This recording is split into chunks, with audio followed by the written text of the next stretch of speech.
Next question today is from Livia. Livia says, following up from your debate with the coffee expert, seriously, does putting sugar or milk or cream in your coffee mean that you don't really like coffee? What do you put in your coffee? Yeah, I've talked to coffee sort of purists who say if you put milk or cream or sugar in your coffee, you don't really like coffee. I mean, at its face, I think it's a little bit ridiculous because if you're talking about drip coffee or brewed coffee, right, where you've got your big mug of coffee.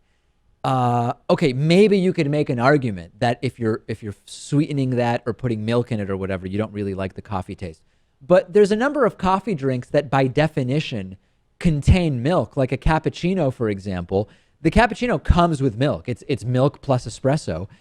So how could you argue that if does everybody who has cappuccinos not like coffee? I mean, that sort of seems ridiculous at its face to me.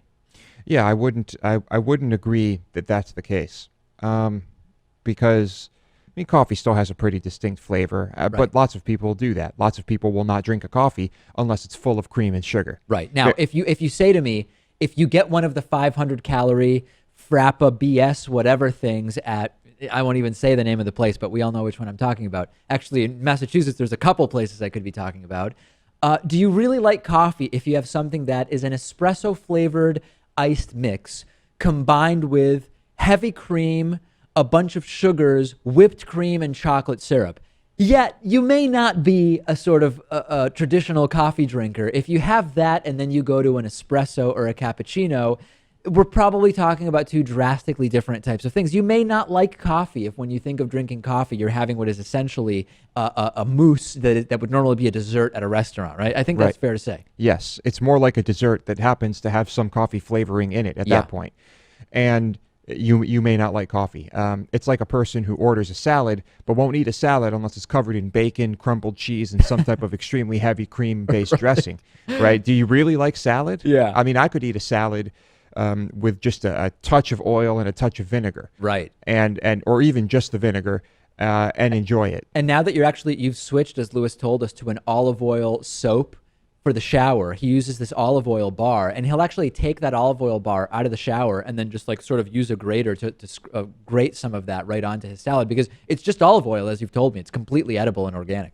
While there's a process that makes it like the way it is, but no, I do not do that. That is ridiculous, but very imaginative. So the bottom line is, yeah, I mean, when I have a cup of brewed coffee, sometimes I put nothing in it, and sometimes I put a little bit of cream or milk in it. I've basically stopped using sugar in coffee. I've just sort of gotten used to drinking coffee without sugar, so that's my thing there. If I have a cappuccino, I definitely don't put sugar in it. Sometimes I will put cinnamon or cocoa powder in it, and last but not least, if I'm having very strong bitter espresso, I will sometimes put a sprinkle of sugar in it just to sort of take a little bit of the edge off. Although coffee experts would say if the espresso is really bitter rather than just strong, it's probably not good espresso. But I guess to each their own, Lewis. But bottom line, I think that if you are flavoring the coffee beyond reasonable coffee recognition, like putting, I don't know, in a simple cup of coffee, 6 tablespoons of sugar, or making it half cream and half a mug of coffee, maybe you just don't really like coffee and you like coffee flavoring, in which case you can actually get like a coffee liqueur, or not coffee, it's a coffee syrup, essentially. You can just get coffee syrup like chocolate syrup and put it in a glass of milk. Maybe you're better off with that. I don't know. Yeah, I mean, I think for many people it is about just having something really sweet and delicious while having the effect of coffee be kind of the main point. All right.